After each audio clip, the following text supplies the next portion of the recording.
নমস্কার বন্ধুরা, সুলতা কুকিং রেসিপির পক্ষ থেকে তোমাদের সকলকে জানাই স্বাগত। আজকে আমি রান্না করে দেখাবো আর মাছের তেল ঝাল।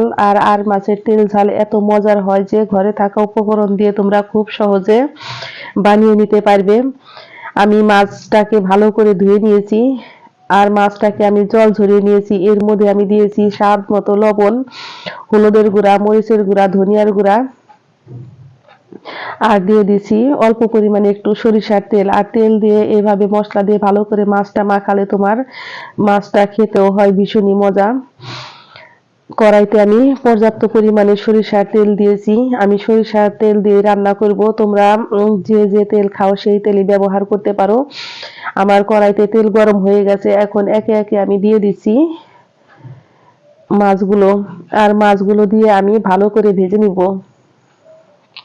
এই রান্নাটা করা একদমই সহজ আর এটা খেতে যে এত মজা হয় যে তোমরা একবার রান্না করে খেলে বারবার এটা বানিয়ে খাবে।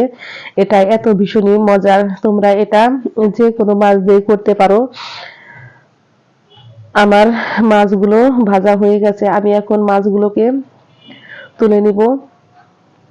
আর মাছগুলোকে আমি একটু ভালো করে ভেজে নিয়েছি। এইভাবে করে আমি সমস্ত মাছগুলোকে ভেজে নিব।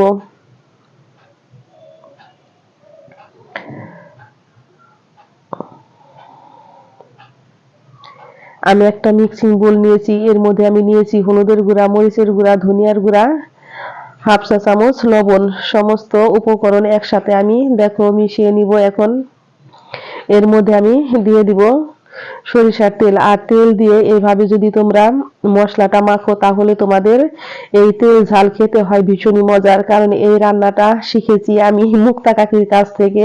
আমার ভীষণই একজন প্রিয় মানুষ, তার হাতের রান্না যেন এত ভীষণই মজা।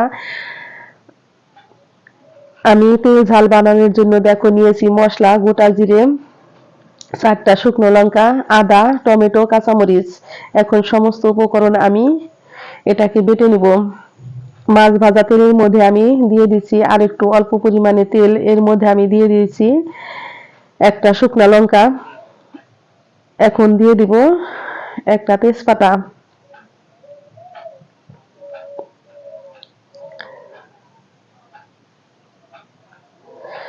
আর একে একে সব মশলা আমি এখন দিয়ে দিব গোটা জিরে, এলাচ, দারচিনি, লবঙ্গ, জয়ফল, জয়ত্রী। এই রান্নাটার মধ্যে যদি তোমরা এই মশলাগুলো দাও তাহলে তোমার একদম পারফেক্ট ভাবে তোমার তেল ঝাল হবে আর খেতে হবে একদম অনুষ্ঠান বাড়ির মতো।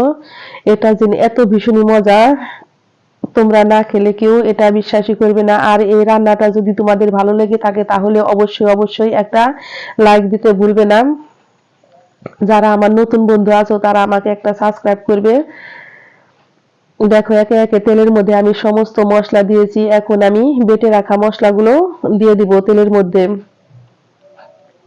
আর সমস্ত মশলা দিয়ে আমি ভালো করে কষিয়ে নিব। এই মেন উপকরণই হচ্ছে মশলা। মশলাটা যদি তোমরা ঠিকঠাক ভাবে গুলিয়ে তোমরা এইভাবে কষিয়ে যদি রান্না করতে পারো তাহলে তোমাদের তেল ঝালটা একদম পারফেক্ট হবে। ও আমি মুক্তা কাকির কথা বলতেছি কারণ উনি আমার ভীষণই একজন প্রিয় মানুষ। উনি এত ভালো যে আর উনি এত মিশুক, উনার হাতের রান্না যে এত ভালো।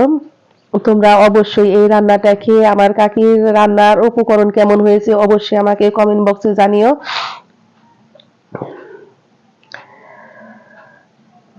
দেখো আমি মশলাটাকে ভালো করে কষিয়ে নিচ্ছি যতক্ষণ পর্যন্ত আমার মশলা থেকে তেল উঠে না আসে। আমার মশলা থেকে তেল উঠে এসেছে। এখন এর মধ্যে আমি দিয়ে দিব জল। আর জলটা একটু বুঝে দিবে কারণ এই তেল ঝালের মধ্যে তো বেশি ঝোল থাকে না, ঝোলটা একটু মাখা মাখা থাকে। সেই জন্য ঝোলটা তোমরা একটু পরিমাপ করে দিবে। দেখো আমি অল্প পরিমাণে একটু জল দিয়েছি মাছটা সিদ্ধ হওয়ার জন্য। আমার তরকারি দেখো ফুটে উঠেছে। এখন এর মধ্যে আমি দিয়ে দিব ভেজে রাখা মাছগুলো। আর মাছগুলো দিয়ে আমি আবারও রান্না করে নিব কিছুক্ষণ।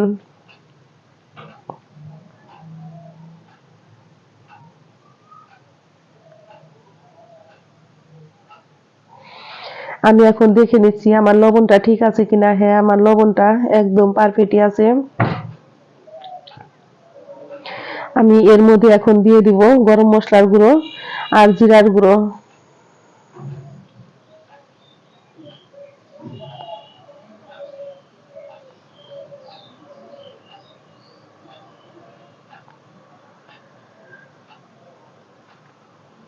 এখন আমি অল্প পরিমাণে দিয়ে দিব একটু শুকনো চালের গুঁড়া।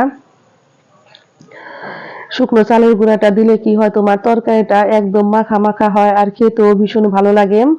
তোমার অল্প তরকারিতেই খাওয়া হয়ে যায়। আর যদি তোমাদের কাছে শুকনো চালের গুঁড়া না যদি থাকে, তাহলে তোমরা একটু আটা বাকি ময়দা দিয়ে দিবে, দেখবে তরকারিটা একদম পারফেক্ট হয়ে গেছে। আর এর মধ্যে আমি এখন দিয়ে দিচ্ছি অল্প পরিমাণে একটু ধনিয়া পাতা কুচি, কারণ এখন তো ধনিয়া পাতার সিজন, সেই জন্যই অল্প পরিমাণে আমি দিয়ে দিচ্ছি। দেখো আমার তরকারিটা একদম রেডি হয়ে গেছে। আমি এখন তরকারিটাকে চুলাই থেকে নামিয়ে নিব।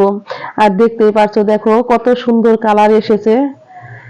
এটা দেখতেও যেমন সুন্দর, খেতেও ভীষণই মজা। আর দেখো আমি একদম মাখা মাখা করে তোমার তেল ঝাল করেছি, আর এই তেল ঝালটা খেতে ভীষণই মজা। অবশ্যই তোমরা রান্না করে খেয়ে আমাকে কমেন্ট বক্সে জানিও কেমন হয়েছে। আর আমি আবারও বলতেছি, যারা আমার পুরাতন বন্ধু আছো বাকি নতুন বন্ধু আছো, তোমরা সকলেই ভালো থেকো, সুস্থ থেকো, এভাবেই আমার পাশে থেকো। আমিও তোমাদের প্রত্যেকের পাশে আছি। দেখো কথা বলতে বলতে আমার আর মাছের তেল ঝাল রেডি হয়ে গেছে। সকলেই ভালো থেকো, সুস্থ থেকো। আমি আবারও ফিরবো নতুন নতুন কোনো রান্নার রেসিপি নিয়ে। সকলকে জানাই অনেক অনেক ধন্যবাদ।